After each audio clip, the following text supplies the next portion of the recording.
भगवान ने आपको शरण में लिया है तो आपकी ऐसी स्थिति बनावेगा। पहले तो आपको जिन वस्तुओं की आवश्यकता वो जरूर देगा।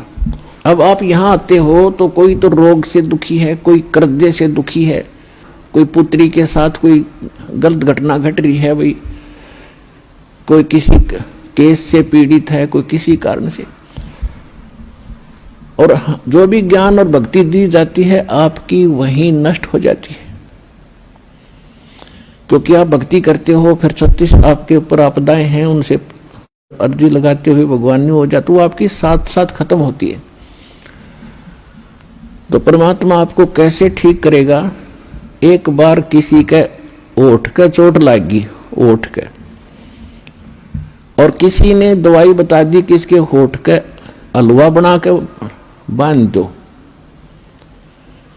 अब थोड़ा सा हलवा बनाया 10-20 ग्राम देसी घी का, उसके ओठ पर रख दिया, ओठ पर रखते हुए भीतर कर गया, भूखा था, उसने फिर दरिया फिर खा गया। एक समझदार से ने बताया कि अच्छा बना दो, और पहले इसने भीतर से भरो, जब ओठ पर टटेगा, अंदर से फुल करो इसको, जब टेकने देगा ये ओठ पे। तो ये परमात्मा पहले आपको अंदर से भरेंगे, और जब इस औषधि ने ओठ पे टेकने दोगे आप, जब आप ऊपर न चालन की सोचोगे,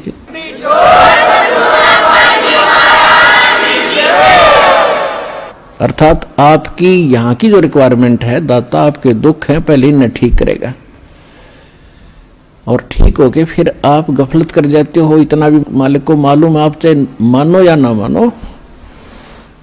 अब कई भक्त कहते हैं जी कति और तो सारा ठीक हो गया, थोड़ा सा कोई बताते हैं ऐसा दुख रह गया, वहां यो तो रखना पड़ेगा भगवान ने, यो तो जान कर रख रखा ना, तुम फिर अंडी पाक जाओगे। तो परमात्मा कहते हैं कि सुख के माथे पत्थर पड़ो, जिसते नाम मर देते जावे, और बलिहारी उस दुख के जो पल पल नाम उठावे। तो परमात्मा कहते इसे सुख का आग लगे जिस तो भगवान की भूल पड़े। और समझदार भक्त ने ये मांगना चाहिए, परमात्मा ऐसा दुख दिए रखना आपकी याद बनी रही, ऐसा सुख ना देना जिससे आपसे दूर हो जाए, भाड़ में जाए ऐसा सुख। तो पुण्यात्माओं, ये परमात्मा थोड़ा बहुत जो रखे है ये अनिवार्य ही होगा हमारे लिए। इस लोक की तुम इच्छा कम करो, यहाँ की सुविधाओं से भी मुंह मोड़ो थोड़ा सा।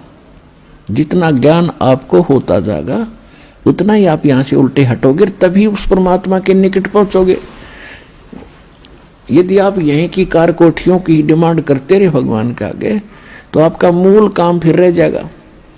परमात्मा आपको वो वस्तुएं अवश्य देगा जो कलयुग में जरूरी है। कलयुग में क्या जरूरी है? व्हीकल, जैसे मोटरसाइकिल है, कार है, या अन्य कोई सुविधाजनक कोई वैसे गाड़ी ठीक चलनी हो। बस में भी आदमी आसानी से जा सकता है, ट्रेन से भी जा सकता है, आना जाना उसमें कौन सा, गाड़ी में बैठे पास से कौन सा देवता बन जाए, कार में बैठ गया है तो आदमी है। तो जो भक्ति नहीं करता वो चाहे हेलीकॉप्टर ले रहा हो, वो तो पत्थर है और भगवान के लिए यूजलेस है।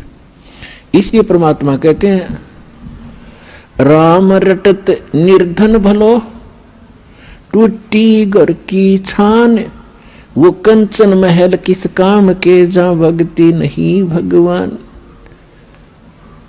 कि परमात्मा को बच्चा प्यारा है, चाहे निर्धन हो, और इतना निर्धन हो कि घर की छत भी टूटी हो और मेरी परमात्मा की भक्ति करता हो। वो किस काम के, सोने के महल जहां परमात्मा की भक्ति नहीं। तो भक्ति कितनी जरूरी है, कितनी आवश्यक है और कितनी महत्वपूर्ण है, इसकी कितनी कीमत है, ये आपको सत्संग से पता चलता है। तो आपको नहीं पता तो किसी की माननी जो से चाहिए जो बता रहा है। और एक तो बताया करें अपना अनुभव, वो तो संत अलग है। दास बताता है भगवान की बताई हुई, तो भगवान के बताए हुए में कोई त्रुटि नहीं रह सकती। ये तो आप बिल्कुल सत्य मान लो। ये तो माननी भी चाहिए कि भगवान जो कहता है वह फाइनल है। इंसान के कहे में त्रुटि हो सकती है, भगवान के कहे में नहीं हो सकती। तो दास अपना नहीं बताता अनुभव, भगवान का बताया ही बताता है। और जो उन्होंने ज्ञान दिया वो आपको सुनाता हूं। और जिन महापुरुषों को भगवान वहां लेकर गए फिर वापस छोड़ा, उन्होंने जो ज्ञान दिया वो आपके रूबरू करता हूं कि उन्होंने भी ऐसा ही कहा है और परमात्मा ने स्वयं आकर भी यही बताया है। तो फिर ये तो निसंशय हो जाना चाहिए आपको कि दास जो कह रहा है वो फाइनल है, वो सत्य है। तो सत्य को ग्रहण करने की आदत बनाओ। बच्चे खिलौनों को सत्य मानते हैं क्योंकि उनकी बुद्धि इतना काम नहीं करती। छोटे छोटे घोड़े होते हैं खिलौने से, कार होती हैं, उनको हाथ से ऐसे घसीटते हैं, उनको कहते हट जाओ कार आ गई है, हट जाओ कार आ गई है, और पीछे पीछे दौड़ रहे हैं उसके। तो ये खिलौने हैं इस पृथ्वी लोक के जो आप डिमांड करते हो, वो तो खिलौनों से खेल रहे हो। और इस ज्ञान से फिर आप खिलौनों से खेलना अपने आप छोड़ दोगे। जैसे छोटे बच्चे होते हैं खिलौनों से खेलते छोटी छोटी कारों के साथ, और जब वो बड़े हो जाते हैं उनका विवाह हो जाता है और उनको ओरिजिनल कार बैठने को मिलती है, तो फिर क्या वो उन खिलौनों वाली कार से खेल सकते हैं? बड़े व्यक्ति आप उन खिलौने वाली कार को खेल सकते हो? उससे नहीं खेलोगे। इसी प्रकार जब आपके विचार इस ज्ञान से मैच्योर हो जाएंगे, यहां से उठेंगे ऊपर को, तो जब आपको ऊपर के सुख का ज्ञान होगा फिर आपकी इन यहाँ के खिलौनों में रुचि नहीं रहेगी। तो उस दिन आपकी भक्ति प्रारंभ होगी और एक दिन ये ज्ञान आपको होगा। भगवान ने आपको शरण में लिया है तो आपकी ऐसी स्थिति बनावेगा। पहले तो आपको जिन वस्तुओं की आवश्यकता वो जरूर देगा। अब आप यहाँ आते हो तो कोई तो रोग से दुखी है, कोई कर्जे से दुखी है, कोई पुत्री के साथ कोई गलत घटना घट रही है, भाई कोई किसी केस से पीड़ित है, कोई किसी कारण से। और जो भी ज्ञान और भक्ति दी जाती है आपकी वहीं नष्ट हो जाती है, क्योंकि आप भक्ति करते हो फिर 36 आपके ऊपर आपदाएं हैं, उनसे अर्जी लगाते हुए भगवान ने हो जाता, वो आपकी साथ साथ खत्म होती है। तो परमात्मा आपको कैसे ठीक करेगा? एक बार किसी के ओठ का चोट लगी, ओठ के, और किसी ने दवाई बता दी कि इसके होठ के हलवा बना के बांध दो। अब थोड़ा सा हलवा बनाया 10-20 ग्राम देसी घी का, उसके ओठ पर रख दिया। ओठ पर रखते हुए भीतर कर गया, भूखा था, उसने फेर दिया, वो फेर खा गया। एक समझदार से ने बताया कि अच्छा बना दो, और पहले इसने भीतर तो भरो जब ओठ पर टटेगा, अंदर से फुल करो इसको जब टेकने देगा ये ओठ पे। तो ये परमात्मा पहले आपको अंदर से भरेंगे, और जब इस औषधि ने ओठ पे टेकने दोगे आप जब आप ऊपर न चालन की सोचोगे,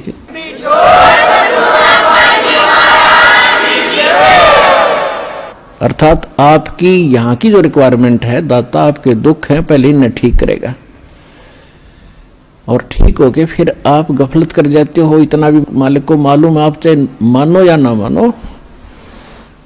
अब कई भक्त कहते हैं जी कति और तो सारा ठीक हो गया, थोड़ा सा कोई बताते हैं सब दुख रह गया, वहां यो तो रखना पड़ेगा भगवान ने, यो तो जान कर रख रखा ना, तुम फिर अंडी पाक जाओगे। तो परमात्मा कहते हैं कि सुख के माथे पत्थर पड़ो, जिसते नाम हृदय ते जावे, और बलिहारी उस दुख के जो पल पल नाम उठावे। तो परमात्मा कहते इसे सुख का आग लगे जिस तो भगवान की भूल पड़े। और समझदार भक्त ने ये मांगना चाहिए, परमात्मा ऐसा दुख दिए रखना आपकी याद बनी रहे, ऐसा सुख ना देना जिससे आपसे दूर हो जाए, भाड़ में जाए ऐसा सुख। तो पुण्यात्माओं ये परमात्मा थोड़ा बहुत जो रखे है ये अनिवार्य ही होगा हमारे लिए, ये सोचकर आप अब ब्लाइंड फेथ करो इस मार्ग पे। पहले हम ब्लाइंड फेथ किया करते थे उन अज्ञानी नकली संतों पर, और वहां उन्होंने हमारे उस ब्लाइंड फेथ का यानी अंधे होकर उसके पीछे लगना उन्होंने दुरुपयोग किया, जिससे हमारे पूर्वजों के जीवन नाश कर दिए। अब उस ब्लाइंड फेथ की स्थिति पर आपको लाने के लिए बहुत समय लगेगा दास को, लेकिन एक दिन आप हो जाएगा जब सारे प्रमाण आपके रूबरू होंगे कि हु इज गॉड, परमात्मा कौन है और कैसे मिलता है तो वो किन किन को भगवान मिला है, और जिन्होंने वो भगवान मिला है तो उन्होंने उसका वर्णन क्या किया है, कैसा बताया है। महापुरुषों ने जिस साधना के करने से परमात्मा मिले हों और वो आपके रूबरू कर दिया, क्योंकि आप स्वयं नहीं पढ़ सकते अध्यात्म लिटरेचर को, उसके लिए टीचर की आवश्यकता होती है सिलेबस को पढ़ाने के लिए। तो हमारा अध्यात्म का जो टीचर सिलेबस है ये पवित्र ग्रंथ हैं सभी धर्मों के, पवित्र बाइबल, पवित्र कुरान शरीफ, पवित्र गुरु ग्रंथ साहिब जी, पवित्र कुरान, पवित्र वेद, पवित्र श्रीमद् भगवद गीता जी। तो ये हमारे अध्यात्म मार्ग के एक सिलेबस है, पाठ्यक्रम है। और पाठ्यक्रम को गुरु यानी टीचर जान सकता है। आपको बताया कि गुरु कौन है, गुरु भगवान हो सकता है, दूसरा गुरु हो ही नहीं सकता। सतगुरु कहो, गुरु कहो, सतगुरु इसलिए कहना पड़ गया कि नकली गुरु नहीं होंगे, नहीं तो गुरु शब्द पर्याप्त है। गुरु माने रास्ता दिखाने वाला, सच्चा रास्ता दिखाने वाला, लेकिन झूठे गुरु हो गए इसलिए सतगुरु की आवश्यकता पड़ेगी। तो सतगुरु कहो और उसको गुरु कहो, परमात्मा ही आते हैं और वो ही गुरु हो सकते हैं, और गुरु है ही नहीं। बाकी तो गुरु सभी आपको बता दिया, किसी ने बाल काटने सिखा दिया उसका गुरु हो गया, ये छोटी मोटी अध्यापक शिक्षा को अक्षर ज्ञान करा दिया उसका वो गुरु हो गया। ये गुरु अलग है। अध्यात्म मार्ग के गुरु का सत्संग में रोल होता है। यदि यहां गुरु होते तो भगवान को आने की आवश्यकता ही नहीं थी। अपनी रची हुई सृष्टि को भगवान ही बता सकता है, जीव कैसे जान सकता अपने अनुभव से। तो असंख्य ब्रह्मांडों का रचनहार परमात्मा स्वयं आए थे। आप सृष्टि रचना में जब देखते हो, दास ने बहुत बार आपको सुनाया भी है, उसकी कैसेट, सीडी, डीवीडी बना रखी है भक्तों ने, पुस्तक भी लिखी है। तो सृष्टि रचना के ऊपर ब्रह्मा जी से पूछ रहे हैं नारद जी, नारद जी से पूछ रहे हैं व्यास जी, और ब्रह्मा जी कहते हैं जी मुझे पता नहीं, मैं तो कमल के फूल पर बैठा था, मैं कहां से जन्म हो गया बताओ। और गीता ज्ञान दाता ब्रह्मा विष्णु महेश का पिता है।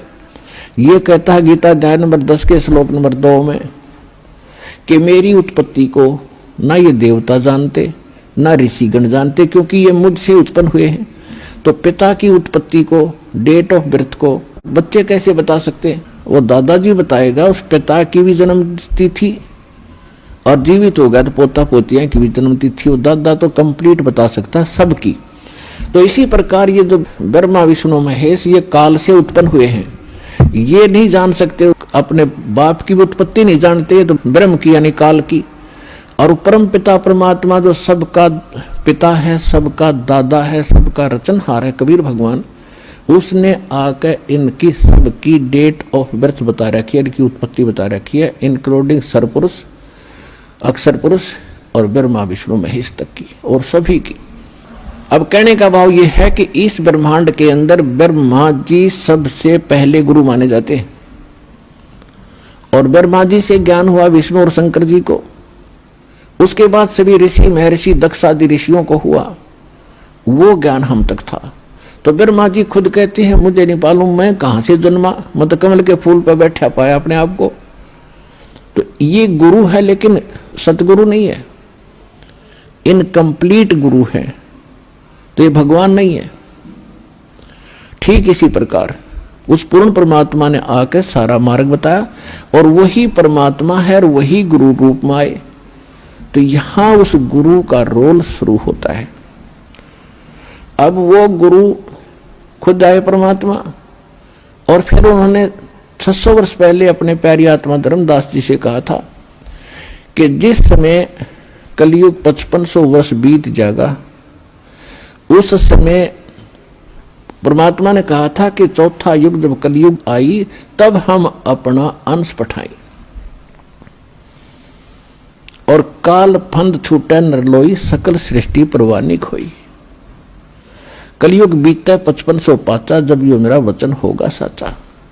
परमात्मा ने कहा था धर्मदास जी को कि मैंने इस काल से कहा था कि जब कलयुग आवेगा चौथा युग, तब मैं अपना अंश पठाऊंगा, और उस समय सारी पृथ्वी पूरा विश्व नाम लेगा, परवाना पावेगा, और धर्मदास सबका मोक्ष होगा। तो धर्मदास जी की यह बात समझ में नहीं आ रही थी, क्योंकि उस समय कबीर भगवान जब आए थे 600 वर्ष पहले, तो उनका इतना विरोध था, कोई बात सुनकर राजी नहीं था, उनके नाम से भी नफरत हो गई थी लोगों को। क्योंकि मुल्ला और काजियों ने और हिंदुओं के पंडित और ऋषि मंडलेश्वरों ने भगवान को इतना बदनाम कर दिया था कि ये झूठा है, कपटी है, वेद शास्त्रों को जानता नहीं है, ये सारी बकवास कर रहा है, ब्रह्मा विष्णु महेश की बेइज्जती करता है, इसकी बात भी ना सुनना। और उससे में परमात्मा ने कहा कि पूरी पृथ्वी पर मेरा ही ज्ञान रहेगा, और वो भी इसी कलयुग में आज से 5500 वर्ष बीत जाएंगे, जब यानी जब तो 4900 वर्ष बीतते थे कलयुग के। और ये भी भगवान बता रहे थे कि आने वाले कलयुग में तो इतने कृतघ्नी प्राणी हो जाएंगे, कोई उनका ठिकाना ही नहीं रहेगा, ये काल ऐसा कर देगा। तो उस समय उसके गले यह बात नहीं उतर रही थी धर्मदास जी, क्योंकि वो अंतर्यामी थे, परमात्मा जानेंगे, अगभक्त ऊपर से हाँ भरे पर अंदर जगह नहीं। तब परमात्मा ने कहा था कि ये जो मैं कह रहा हूं ना, पूरा विश्व नाम लेगा। ये वचन मेरे उस समय सच्चे होंगे जब 5505 वर्ष बीत जाएगा कलयुग। 1997 में 5505 कलयुग पूरा हो जाता है। 1997 में परमात्मा इस दास को पुनः मिले थे, और 1994 से दास ये प्रचार कर रहा है। तब तक सार नाम नहीं दिया जाता था, इक्का दुक्का भक्त को मैं देता था। उसके बाद परमात्मा ने कहा कि अब ऐसे खोल दे पिटारे को और शुरू कर दे।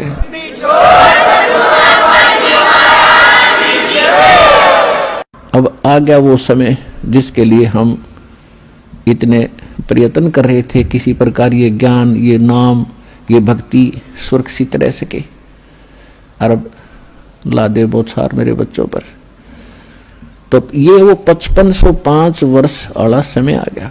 तो कहने का भाव यह है, जो परमात्मा धर्मदास जी को उसमें बता रहे हैं, काल ने कहा था कि 12 पंथ करूं मैं साजा, नाम तुम्हारा ले करूं आवाजा। अरे 12 पंथों में 12 पंथ चलाऊंगा, 12 पंथ, और 12 पंथों में जो नाम लेगा वो मेरे मुंह में आवेगा।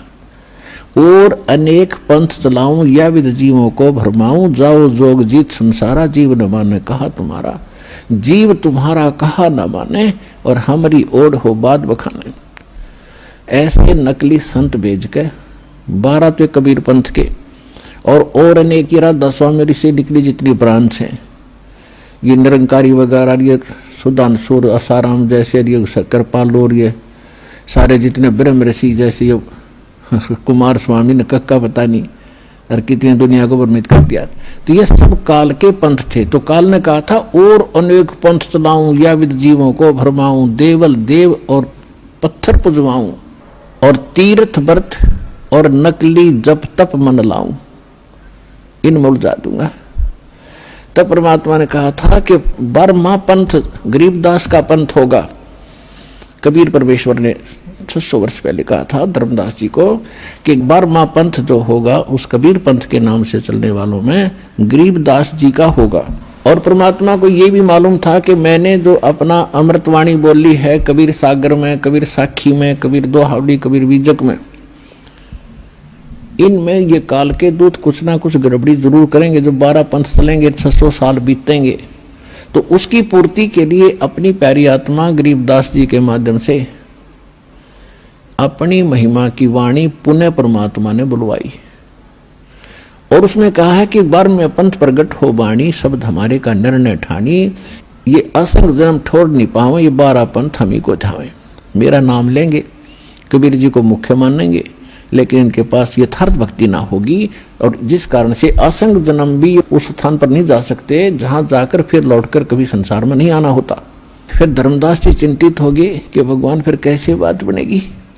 तो परमेश्वर ने कहा कि 12वें पंथ जब गरीबदास का पंथ चल चुका होगा, इन 12 में तो वो बात बने नहीं, 12वें पंथ में हम ही चल आवे और सभी पंथों को मिटाकर एक पंथ चलावें। और 12वें पंथ में ये दास भेज दिया परमात्मा ना आए तो गरीबदास पंथ में रामपाल दास,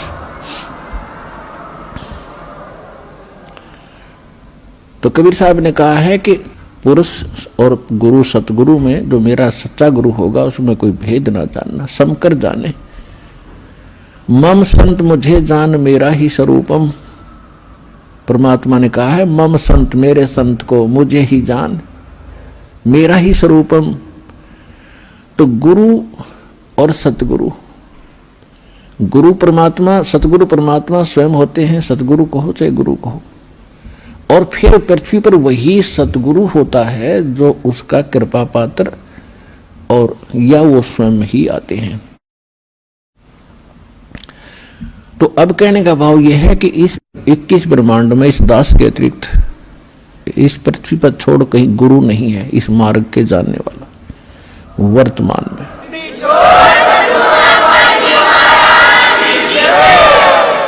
अब हम वहीं आते हैं जहां से प्रसंग शुरू हुआ था। भाई गुरु बिन माला फेरते, गुरु बिन देते दान, गुरु बिन दोनों निष्फल हैं, चाहे पूछो वेद पुराण।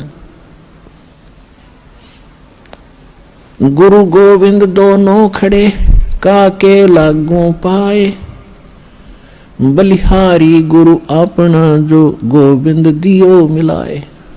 अब जो प्रसंग थोड़ा सा बीच में रह गया कि सतयुग में आप जन्मे, अभी तो सभी पार होंगे, ठीक है, जो अब नाम लेकर दृढ़ता से लग गए तो इस जन्म में पार हो जाओगे, ये सत्कर मान लेना। कहते हैं जीवन तय थोड़ा भला, जय सत्य सुमरण हो, और लाख वर्ष का जीवन वही लेखे दरे न कोई। जीना तो थोड़ा ही भला, जैसे वृद्ध आदमी हो गए और इनको तो मालूम है कि कभी भी हमारी यहाँ से बात बिगड़ सकती है, तो इन तक घनी भक्ति करनी चाहिए। ठीक है, थोड़ा बहुत कष्ट बुढ़ापे में घना बढ़ जाता है, लेकिन मालिक साथ रहेगा, आपके रोगों को भी दूर करेगा, भक्ति योग बनाकर रखेगा। जब आपको शरण में लिया है तो परमात्मा ही, ये पत्थर को बुला दे और झोटे तो मंत्र करवा दिए, तो हम तो इंसान हैं, बहुत आसान है हमारे लिए सब कुछ करना। तो कहने का भाव ये है कि ये ना सोचें, कई भक्त चिंतित हो जाते हैं कि एक भक्त रो रहा था कि सत्संग सुन के उसका लगभग 70 वर्ष की उम्र हो गई थी, और प्रथम बार ने बोला मैंने अपने जीवन में ज्ञान आज सुना, सत्संग तो मैं नफरत करा करता। देख फूटे भाग हमारे, रागनी होती हो, कहीं गाने बजते हो, सांग होता, वहां तो हम बढ़िया बात मानते हैं, और जब सत्संग हो रहा है उन्होंने कहना वहां नहीं जाना, वहां घटिया आदमी जाते हैं। इसका कारण क्या रहा कि नकली संत, बात तो बताओ, भगवान की काम करे सारे खोटे, जिस कारण से बदनाम संत हो गए। काल ने तो सारे बात बिगाड़नी थी, किसी प्रकार ये परमात्मा के सच्चे संत के पास पहुंचना, जारी न रास्ता ना मिल जाए, यूं तो इस ताक में रहता है कि कोई भी बाधा पैदा करनी पड़ो, यो सारी कर रहा है। तो समाज में एक ऐसी धारणा बना दी कि सत्संग में तो बेकार से आदमी जाते हैं, निकम्मी औरतें जाती हैं, और बाकी चाहे पत्थर की तो पूजते रहो, माता पूजाओ की तो मंडी पूजते रहो, धक्के खा लो, वहां ठीक है। तो ये सब काल प्रेरणा। तो कहने का भाव ये है, तो वो वृद्ध चिंतित हो गया और रो बैठ के आंसू पड़े, कहने लगा महाराज जी मेरा क्या बनेगा, मैंने तो पहली बार सुना ये ज्ञान आज, मैं तो घनी नफरत मान्या करता इन संतों से, और मुझे नहीं मालूम था इतनी बढ़िया बात। मेरा तो जीवन नाश हो लिया, सारी उम्र पशु की तरह कमाया हूँ, 4 एकड़ जमीन थी, 16 किले बना दिए मैंने अपने बच्चों के लिए, 2 बच्चे हैं और आज ये अपना ठाठ से रह रहे हैं। लेकिन आपके ज्ञान से पता चला मैंने अपने लिए तो कुछ ना किया, अब मैं कैसे कर पाऊंगा, मैं तो कभी भी मर जाऊंगा। उसकी बुरा हाल देखा तो मैंने उसको समझाया कि अभी तक कुछ नहीं बिगड़ा आपका। अब जैसे कुएं में बाल्टी गिरती हो, पहले बहुत गहरे गहरे कुएं हुआ करते, 100-150 फुट नीचे तक, और खोद कर बना करते, उसे जल निकालने के लिए एक लंबी रस्सी, नेजू बोलते हैं उसको, नेजू होती थी, उसका बाल्टी बांध करके कुएं में डालते थे, एक लकड़ की पुली सी बनाकर उसके ऊपर डालकर ऐसे खींचा करते थे। वो कई बार गलती से हाथ से छूट जाती, उधर बहुत लंबी होती थी, 100-150 फुट दूर तक खींच कर ले जाते थे, वहां छोड़ देते थे। उधर से उसने कुएं में डाल दी, जो वहां खड़ा था या नहीं था वैसे अपने आप भी करना पड़ जाता ऐसे कई बार, और उधर से हाथ से छूट गई। तो वो क्या करती थी, रस्सी बाल्टी नीचे जा रही है कुएं में और रस्सी हाथ से छूट गई और वो भी आगे धीरे धीरे सरकती जा रही है और वो रस्सी रहेगी 2 फुट की, गिरने में सारी जा चुकी है कुएं में और भाग दौड़ के कोशिश करके उसका लास्ट भी पकड़ ले, एंड उसको पूछड़ी बोल रहे, पूछड़ी एंड ने वो पूछड़ी भी मिल गई, हाथ में आ गई तो कुछ भी ना गया, बाल्टी भी आ गई, पानी भी आ गया। तो इसी प्रकार आपका कुछ नहीं बिगड़ा अभी तक। मनुष्य जीवन रहते और ये सतभक्ति मिल गई तो आप कहा पूछड़ी हाथ में आ गई, एंड ठा गया इस जीवन का, और दोनों हाथों में डुके खींच लो विष्णु, यानी भक्ति करो डट के, इस जन्म में बेड़ा पार हो जाएगा। जीवन ते थोड़ा भला जय सत्य सोमरण हो, ये लाख वर्ष का जीवन लेख धरे ना कोई। लाख लाख वर्ष भी हमने जी के देख लिया। तो जो प्रश्न चल रहा है कि सतयुग में आपकी पूंजी खत्म हुई, उसके बाद त्रेता में आपने बड़े बड़े खूब अच्छे जीवन व्यतीत किए, कोई दुख विशेष नहीं होते थे। और फिर इसी प्रकार द्वापर में, अब कलयुग के प्रारंभ में भी घना सा दुख नहीं था, अभी तक परमात्मा में आस्था भी थी। अब काल ने इस बिजली पीढ़ी में बिजली गिरनी थी। आप देख रहे हो दास का जन्म 8 सितंबर 1951, 8/9/1951 को हुआ था। और उससे पहले कभी माहौल देखा हमने, किस प्रकार रहा करते थे, कितना सिंपल जीवन जीते थे, कैसे नेक विचार उन बुजुर्गों के होते थे, कैसा आपस में प्यार होता था। उसके बाद ये 50 वर्ष के अंदर अंदर ये कितना परिवर्तन हो गया। दिन और रात का कहते हैं, जमीन आसमान का अंतर हो गया। इंसान की भावना बदल गई, विचार बदल गए, रहन सहन बदल गए और भगवान से कोसों दूर हो गए। और दिन में भगवान की आस्था थी, वो नकलियां के फंसा दिए काल ने, इन ग्रुप के ग्रुप बना दिए, कितने बड़े बड़े करोड़ों जीवों का नाश कर दिया इन नकली संतों ने। ये थे तो पुण्यात्माएं, इन्हीं में से बचे हुए थे जो अब भक्ति करेंगे ना, और जो ना पार होंगे उनकी इतनी कमाई बन जाती है कि वो स्वर्ग में महास्वर्ग में खा के फिर भी, और यहां भी आ जाते हैं, राजा बनकर चले जाते हैं, फिर स्वर्ग में बैठा देता है उनको, और फिर उन्हीं में से कुछ और विशेष पुण्यात्मा सिलेक्ट कर लेता है, उनको अलग रखता है। वो गिनती के 12 होते हैं। तो ये जितने भी अब संत आ रहे हैं, ये वो 12 हैं जो काल ने पहले सिलेक्ट करके हैं। ये भगवान की आत्मा जो पहले कभी भक्ति से युक्त है। अब आप देख रहे हो कितने संत हैं, इनके सारे ठाठ हैं, पूरा इनको दान मिलता है, बड़ी बड़ी कार्य में रहते हैं, सारी सुविधा है इनको, और सारा दिन, क्योंकि भक्ति इनके पास है ही नहीं, भक्ति तो है ही नहीं, ये पिछले पुण्य ही ये खा रहे हैं। इनके चेले भी पिछले पुण्यों से चल रहे हैं। वो दुखी हैं या सुखी हैं, वो यही कह देते हैं दुख तो भोगना ही पड़ता है, और सुख गुरुजी दे ही रहे हैं, सुख तक गुरुजी दे रहे हैं उनके, और दुख भोगना ही पड़ता है। तो नो बुद्धि बांध रखी नकलियों। तो वो सारे ये सेट हैं। एक आधा चमत्कार अपने आप किस्मत का, जैसे हम हनुमान पूजा करते, श्री विष्णु जी की पूजा करते थे, और तकरीबन चमत्कार हो रहे थे, यानी सुख हो रहे थे। भाई शिक्षा ग्रहण करी, सर्विस लगी, ब्याह हो गया, बेटा बेटी होगी और सुथरी रोटी मिल गई, तो हमने सोच रहे थे हनुमान जी की मूर्ति दे रही है। अब पता चला। तो इसी प्रकार ये हनुमान जी की मूर्ति है, समझ लो ये संत है, इनका पल्ला कुछ नहीं है। आप पर किसी ने सुख हो रहा है, किसी ने आप पर दुख हो रहा है, तो वो नहीं सोच रही गुरु जी कर रहा है। गुरु जी का जब होगा जब ये मंत्र होंगे साथ में, इन मंत्रों से सुख होगा, मंत्रों से आपकी आयु बढ़ेगी, आपके पाप कटेंगे। ये नहीं है तो पता कैसे सुख हो सकते हैं वो। तो कहने का भाव ये है कि संत पिछले जन्म के पुण्यकर्मी प्राणी थे, और वो भी पुण्यकर्मी प्राणी जो भगवान के लिए भटकते भटकते इनका फंस गए, और ये फंस गए काल के। अब काल ने इनको इसलिए पैदा कर दिया कि कोई भक्ति चाह नहीं, उसके लिए तो उसने कर दिया, एजुकेशन दे दी, चौधरी पका दिए, कोई मंत्री कोई महामंत्री बन गया, कोई कुछ बन गया, और कोई छोटी मोटी पोस्ट पाकर सब आकड़ पाड़े अंडे हैं, थोड़े दिन IAS IPS बन गया, धरती तोल दे, और फिर अगले दिन में गधा बना फिरेगा वो। तो ये जो अकड़ आ गई या कमजोरी काल ने पैदा कर दी।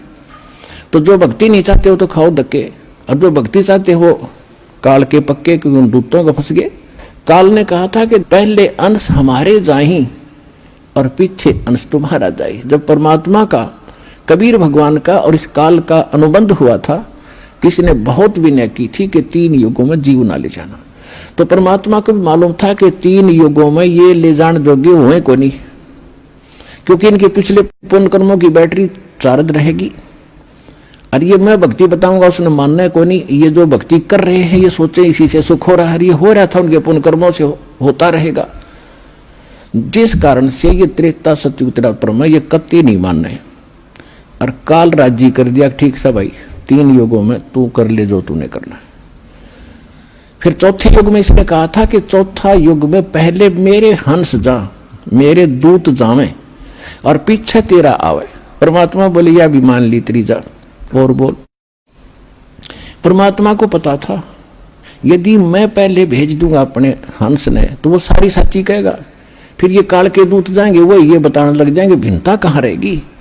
तो काल ने ये सोचा था कि कंडम कर दूंगा, इन्हें ऐसा बना दूंगा या तो भक्ति करने जोगे रहेंगे नहीं, कोई शराब में, कोई सुल्फा, कोई अफीम, सारे अड़ंगे पर लगा दिए। जो भक्ति करते हैं वो कोई पत्थर पानी पूजन पर ला दिए या नकली संता का फंसा दिए। तो काल ने ये चालाकी करी थी कि पहले अंश मेरे जाही और पीछे अंश तेरा आई।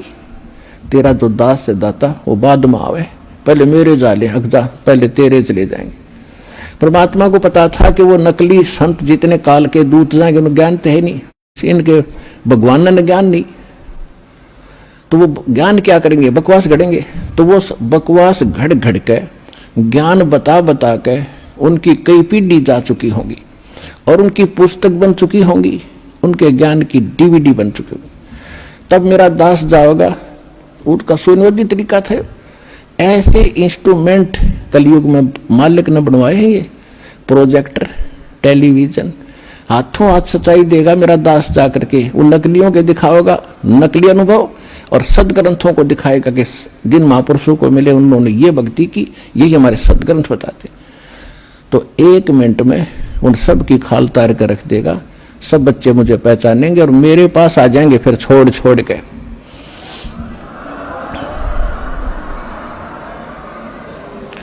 चौथा युग जब कलयुग आई तब हम अपना अंश पठाई।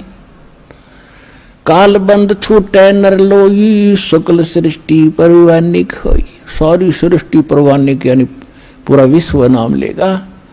कलयुग बीते 5500 पाचा जब यो वचन मेरा होगा साचा। आज जो धर्मदास मैं तुझे बता रहा हूं कि एक दिन इन सभी नकलियों का पर्दाफाश कर दिया जाएगा और ये सभी पंथ खत्म हो जाएंगे जब सच्चाई से परिचित होंगे। सब मजहब के लोग भी सत्य को स्वीकार करके पूरा मानव एक होगा और भक्ति करेंगे और इन प्रमाणों से इतने प्रभावित होंगे, फिर वो सभी नाम लेंगे, पूरा विश्व नाम लेगा। तो वो समय अब आ गया पुण्यात्माओं।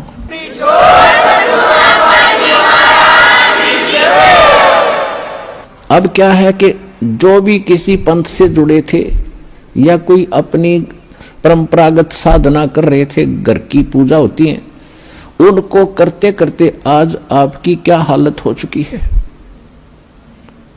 किसी को शांति नहीं, किसी का बेटा मर गया, किसी की बेटी मर गई, किसी की बेटी विधवा होगी, किसी का पोता मर गया, किसी को कैंसर होगी, किसी को और अन्य समस्याएं पैदा हो रही हैं। और वो भक्ति अब भी कर रहे थे, उन्हीं पंथों से भी जुड़े जुड़े उनका कति विनाश हो लिया, सर्वनाश हो रहा है।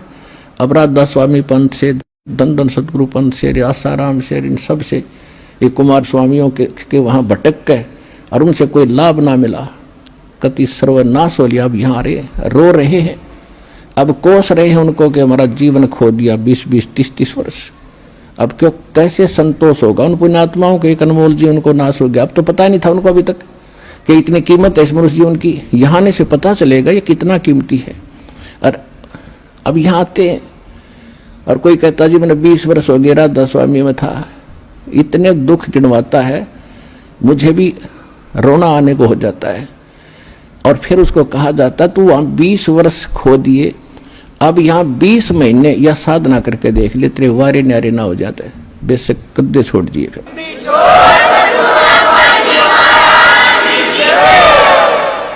अब भगवान मिलेगा तो सारे काम भगवान वाले ही करेगा।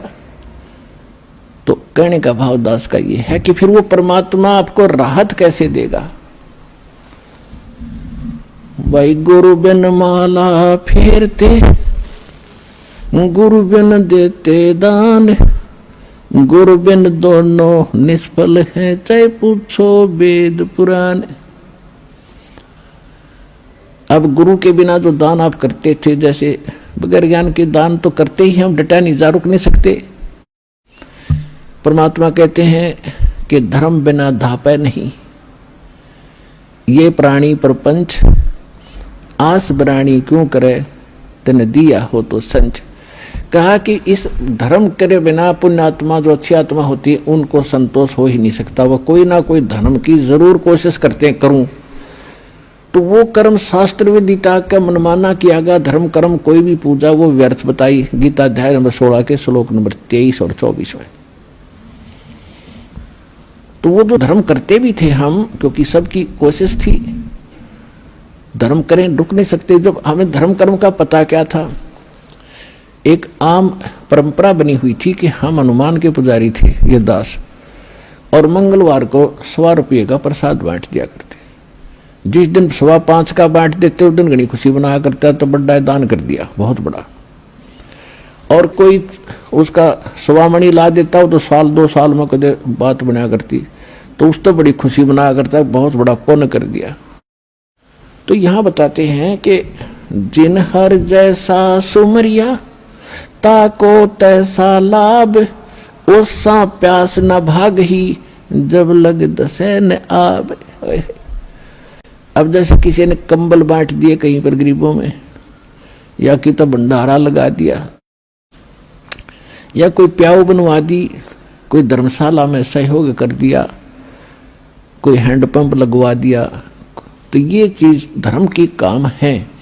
लेकिन गुरु बिन, यानी गुरु बनाए बिना हम जो भी पुण्य करते हैं वो व्यर्थ बताया।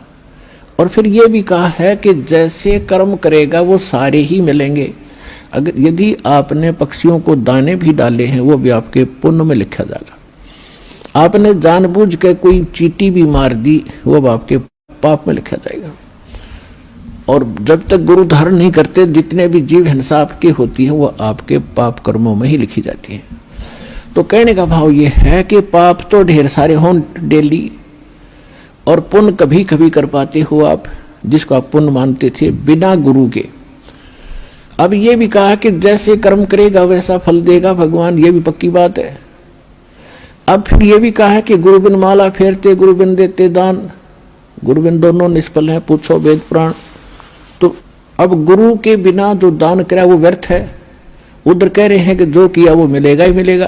तो इसके पीछे एक राज है, इसको अध्यात्म ज्ञान कहते हैं। अब जैसे किसी ने खूब दान किए हैं, भंडारे लगाए हैं, और कंबल बांटे हैं, कितने प्याऊ बनवा दी है, पक्षियों को दाने भी डाले हैं, तो अगले जन्म में गुरु ना बनाने से उसको मनुष्य जीवन नहीं मिलेगा।